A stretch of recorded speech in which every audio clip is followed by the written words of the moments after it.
আমরা আগের ভিডিওতে দেখেছি হেমচন্দের বই-বোমা দ্বারা কিংসফোর্ডের হত্যার পরিকল্পনা বানচাল হওয়ার পর কিংসফোর্ডের উপর বাঙালিদের চাপা আগুন আরও বেশি বেড়ে গিয়েছিল।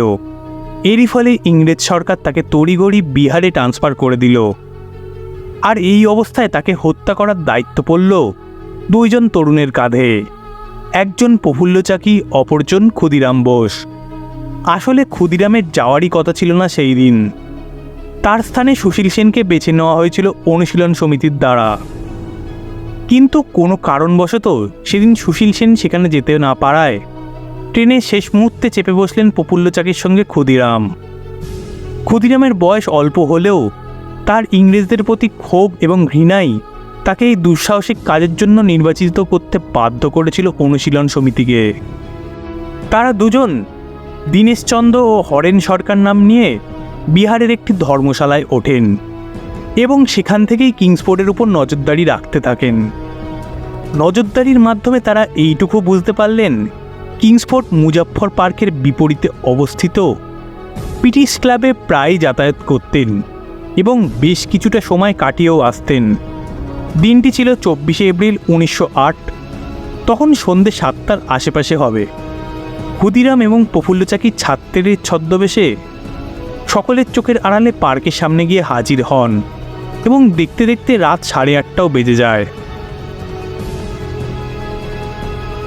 ঠিক এই সময় একই রকম দেখতে দুটি ঘোড়ার গাড়ি দেখে তারা দুজনে বেশ কিছুটা চমকে উঠেছিলেন। আসলে তারা ঠিক করে উঠতে পারছিলেন না কোন গাড়িতে কিংসফোর্ড আছে। তারা 7-5 না ভেবেই প্রথম গাড়িতেই বোমাটি নিক্ষেপ করেন এবং সেখান থেকে পালিয়ে যান। ক্ষুদিরাম ও প্রফুল্ল চাকি ওটিকে কিংসফোর্ডের গাড়ি ভেবেই বোমাটিকে নিক্ষেপ করেছিলেন এবং প্রচণ্ড বিস্ফোরণও ঘটে। কিন্তু ওই গাড়িতে সৌভাগ্য বা দুর্ভাগ্য যেটাই বলেন না কেন, কিংসফোর্ড উপস্থিত ছিলেন না। তার বদলে ছিলেন মিস কেনেডি এবং তার মেয়ে, এবং তারা দুজনেই এই ঘটনার পরে মৃত্যু হয়। কিন্তু এই ঘটনার ফলে আশপাশের পুলিশ বেশ কিছুটা সজাগ হয়ে পড়ে। তাই তারা দুজনে একসাথে না পালিয়ে দুজন আলাদা আলাদা রাস্তা বেছে নেওয়ার সিদ্ধান্ত নেন।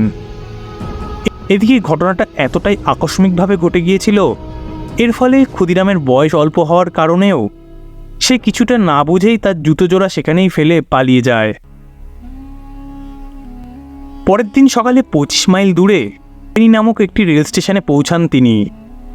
সেখানে তিনি সারা রাতের খিদে ও জল পিপাসা মেটাতে একটি দোকানে ঢুকে যান।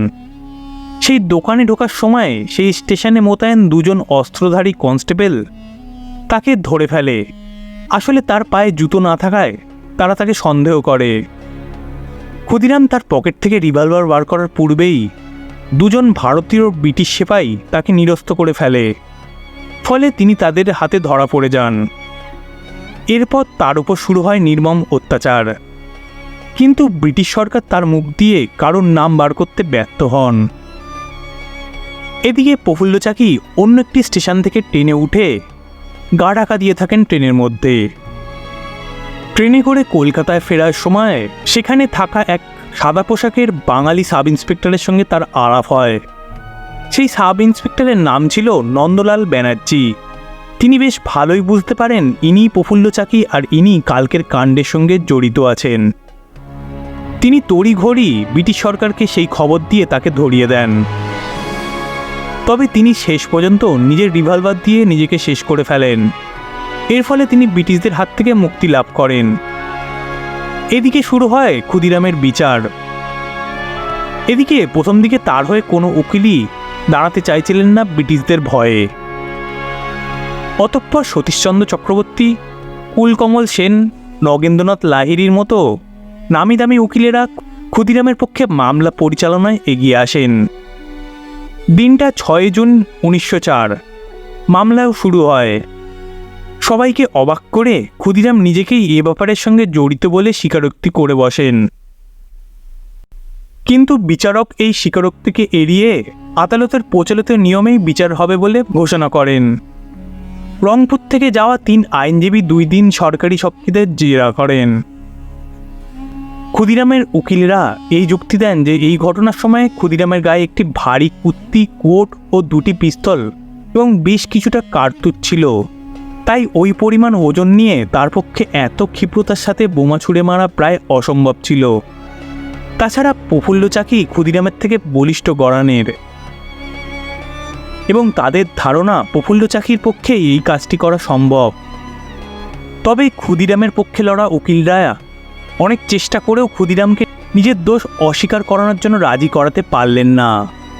বলতে গেলে আইনজীবীদের তিনি কোনোভাবেই সহযোগিতা করলেন না। নিজের দোষ স্বীকার করে নেওয়ায় ক্ষুদিরাম বোসের শেষ বিচার খুব কম সময়ের মধ্যেই শেষ হয় এবং এর ফলে তার প্রাণদণ্ডও ঘোষণা করা হয়।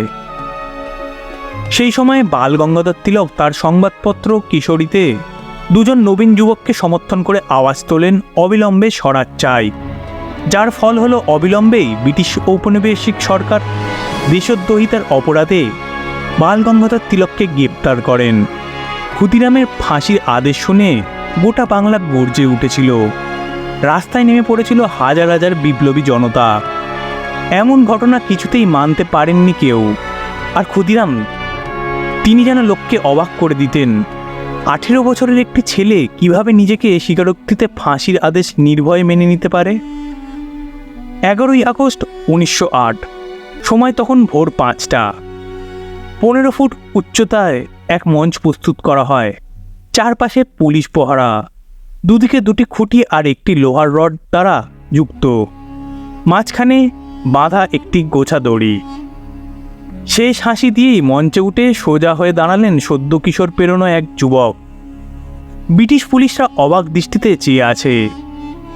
বীর দর্পে হেঁটে গেলেন ক্ষুদিরাম, তখনও যেন তার মুখে ভরা জয়ের হাসি। চারপাশে মানুষদের যেন কটাক্ষ ছুড়ে দিচ্ছেন।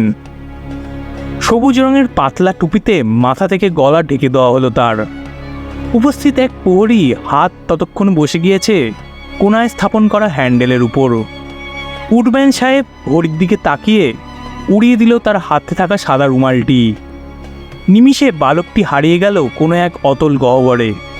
শেষ হলো 18 বছর 7 মাস 11 দিনের বৈপ্লবিক জীবন।